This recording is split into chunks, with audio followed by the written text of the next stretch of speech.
சென்னை உள்ளிட்ட தமிழ்நாட்டின் பல முனைகளில் நில உச்சவரம்பு சட்டத்தின் கீழ் வாழ்கின்ற வீடு கட்டி வாழ்கின்ற மக்களுக்கு தலைவர் கலைஞர் அவர்கள் ஆட்சி காலத்தில் அரசாணை வெளியிடப்பட்டு அவர்களுக்கு அது பட்டா வழங்கப்பட்டு வந்தது. ஆனால் கடந்த 10 ஆண்டுகளாக அப்படி மனு செய்தவர்களுக்கு பட்டா வழங்கப்படாமல் அதற்கான அறிவிப்பை மாண்புமிகு வருவாய்த்துறை அமைச்சர் அவர்கள் தன் மானிய கோரிக்கையில் அறிவிப்பாக வெளியிட்டும் கூட, ஆனால் ஒரு பேரவையில் அறிவிக்கின்ற அறிவிப்பை வெளியிட்ட பிறகும் கூட அதை நடைமுறைப்படுத்தப்படாமல் இருப்பது உண்மையிலேயே ஏற்புடையதல்ல.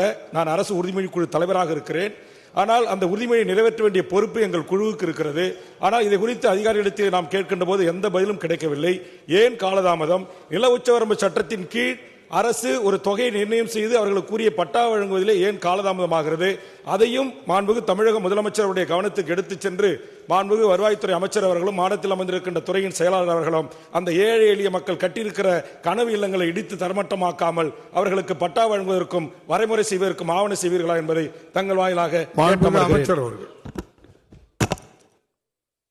மாண்புமிகு பேரவைத் தலைவரில் மாண்புமிகு உறுப்பினர்களை சந்திக்கிற நேரத்திலாம் இதை பற்றி சொல்லியிருக்காரு. அவருக்காக மட்டுமல்ல, எல்லோருக்கும் அந்த உச்சவரம்பு யூஎல்சியில் வருகிற இடங்களை எல்லாம் அவருக்கு பட்டா கொடுக்க வேண்டும் என்று சொல்லியிருக்காங்க. அரசினுடைய பரிசீலனை இருக்குது.